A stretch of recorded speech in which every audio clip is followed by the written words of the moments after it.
Orang kalau faham makna ini teman-teman sekalian, tidak akan pernah takut, bergantung, memohon kecuali kepada Allah. Saya kasih contoh. Seorang salaful ummah dari tabi'in pernah mengadakan perjalanan perniagaan dari Baghdad, ibu kota Irak, ke Damaskus, ibu kota Syria. Zaman dulu orang mengandalkan cahaya matahari. Nggak ada penerangan kayak kita sekarang.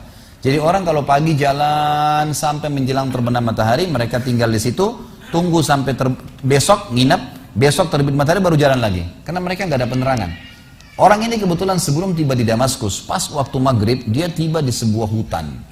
Hutan ini lebat, gelap, ya. Bayangkan kalau anda di posisi ini gelap, di hutan sendirian, nggak ada orang-orang. Dan hutan ini liar, gelap sekali.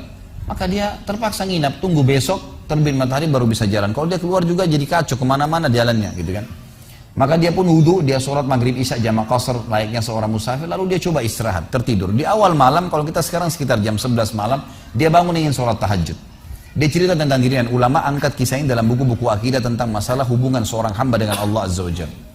Yang terjadi teman-teman sekalian, pada saat dia sholat, dia bilang, selesai saya 2 rakaat pertama, saya ingin berdiri ke rakaat tahajud selanjutnya, tiba-tiba saja, di depan mata saya ada seekor harimau meraung dengan keras, siap menerkam saya.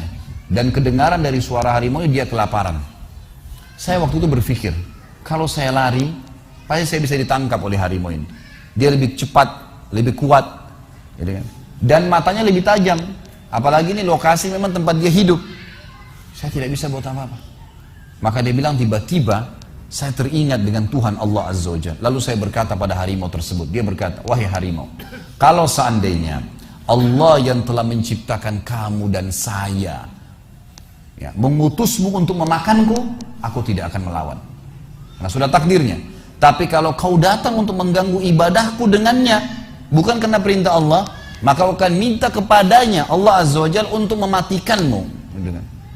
Tiba-tiba dikatakan dalam kisah ini orang saleh ini bercerita, harimau tersebut menundukkan pandangan matanya meninggalkan saya, tidak jadi memangsanya.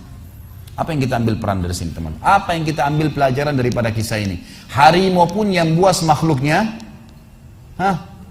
Allah Azza wa Jalla. Ini masih hidup gak ini? Kok nggak ada nyaut, nggak ada apa ini? Saya nggak tahu ini ngantuk, tidur atau hadir nggak? Ini rupanya di Bali orang suka senyap ya. Jadi ternyata Allah Subhanahu Wa Taala menciptakan semuanya teman-teman sekalian. Ular kah, harimau kah, apa saja. Salah satu kebahagiaan seorang mukmin yang kenal Tuhannya adalah tidak akan pernah takut kepada raja zalim, kepada pasukan yang 10.000, 1 juta. Apa saja tidak akan pernah dia takutin, karena tidak akan mati kecuali ajalnya datang, gitu kan? Subhanallah, kisah Al-Ala Al-Hadrami, seorang sahabat Nabi yang mulia. Beliau pernah diutus oleh Nabi SAW untuk berperang. Begitu tiba di sebuah mulut hutan itu agak lebat, gitu kan? Begitu tiba di mulut hutan, beliau ingin menyeberang. Tapi beliau utus dulu ya, beberapa pimpinan pasukan, coba cek hutan ini bisa dilewatin nggak? Mereka kecek, setelah ngecek Gebali mengatakan, wahai Amir, pemimpin nggak bisa lewati. Ini hutan terlalu lebat, juga kita tidak tahu di mana jalan keluarnya, penuh dengan hewan-hewan buas. Kalau anda paksakan lewat, pasukan anda akan habis. Apa kata beliau? Baiklah, setelah saya bertakbir 3 kali, ikutin saya. Maka beliau pun mendekatkan kudanya lalu berteriak dengan suara keras, wahai semua yang ada di dalam hutan ini, yang mendengarkan suara saya atau tidak mendengarkan suara saya, kalian tahu kami siapa? Kami adalah utusan Rasulullah SAW berperang di jalan Allah. Maka mudahkanlah jalan kami untuk keluar dari hutan ini. Dalam riwayat ini dikatakan dan yang disaksikan oleh para sahabat, hewan-hewan yang biasa saling memangsa, kayak harimau sama rusa, gitu kan, serigala sama kelinci, semuanya bersebelahan, saling bersatu, berdempetan untuk menunjukkan jalan keluar pasukan mujahidin, sampai mereka keluar tidak digigit 1 orang pun. Kekuatan keyakinan kepada Allah Azza wa Jalla ini luar biasa. Kisah yang unik yang lain adalah surat Umar bin Khattab kepada Sungai Nil. Pernah Amr bin As radhiyallahu anhu, sahabatnya waktu masuk ke Mesir, begitu beliau dinobatkan jadi gubernur, baru minggu pertama, baru pekan pertama, tiba-tiba air Sungai Nil, air sungai hilang, habis. Ini bukan musim kemarau ini, habis, hilang tiba-tiba. Lalu Amr bin As panggil pimpinan-pimpinan orang suku Kipti, orang asli Mesir, datang semua, yang sudah masuk Islam tentunya. Ditanya oleh Amr bin As, apa yang terjadi di Sungai Nil kok bisa begini? Dia bilang, wahai Amir, wahai Gubernur, ini sudah sering terjadi begini. Ini setiap tahun begini. Lalu kata Amr bin As, apa yang kalian lakukan? Kami selalu melempar tumbal, lempar sapi, lempar kambing, dan yang paling cepat airnya keluar kalau kami lempar tumbal anak gadis. Dari mulut sungai Nil dilempar ke bawah, diikat, begitu jatuh, kebentur kepalanya, keluar darah, begitu netes darah langsung keluar air. Kata Amr bin As, demi Allah ini nggak ada dalam Islam. Dari mana ini? Saya akan tulis surat kepada Amir bin Umar bin Khattab, kirim surat.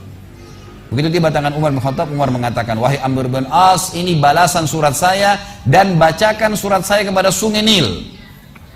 Suratnya dari hamba Allah Umar bin Khattab, gitu kan, kepada sungai Nil. Kalau seandainya selama ini kau mengalir karena tumbal yang dilemparkan kepadamu, hai Nil, kami tidak ingin kau mengalir selamanya. Tapi kalau kau mengalir atas nama Allah Jabbar yang Maha Perkasa, maka mengalirlah dengan atas nama Allah itu. Semenjak itu air sungai Nil keluar, tidak pernah hilang sampai sekarang.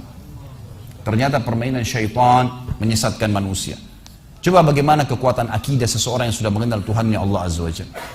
Jadi luar biasa kisah-kisah mereka ini. Memahami hakikat la ilaha illallah ini teman-teman sekalian, bahwasanya semua selain Allah dalam makhluk, kita sama air, sama batu, sama apapun sama. Jangan pernah takut dengan mereka. Nggak perlu takut, nggak perlu menggantungkan nasib. Dokter hanya bisa tulis resep semoga lekas sembuh, nggak ada pasti sembuh. Tapi Allah Azza wa Jalla menjanjikan, kata Ibrahim alaihissalam, wa idza maritu fahuwa yashfin. Kalau saya sakit pasti Dia yang sembuhkan. Nah, para sahabat teman-teman sekalian, kalau sendal mereka putus, mereka mengangkat tangan ke langit mengatakan, ya Allah, sendal saya putus, gantikanlah. Lihat bagaimana kekuatan keyakinannya kepada Allah Azza wa Jalla. Yakin Allah itu memang ada di langit sana. Allah itu Sami', Maha mendengar, Basir, Maha melihat, Alim, Maha mengetahui dan segalanya. Maka Allah Azza wa Jalla tidak lemparkan sendal dari langit teman-teman sekalian, tapi jawaban doa datang adalah dalam bentuk sinyal. Allah tiba-tiba nanti membuat ada orang yang kesian dengan dia, dibelikan sendal, dia dapat duit bisa beli sendal, terjawab itu.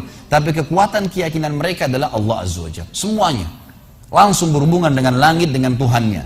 Langsung berhubungan dengan Tuhannya Allah Azza wa Jalla.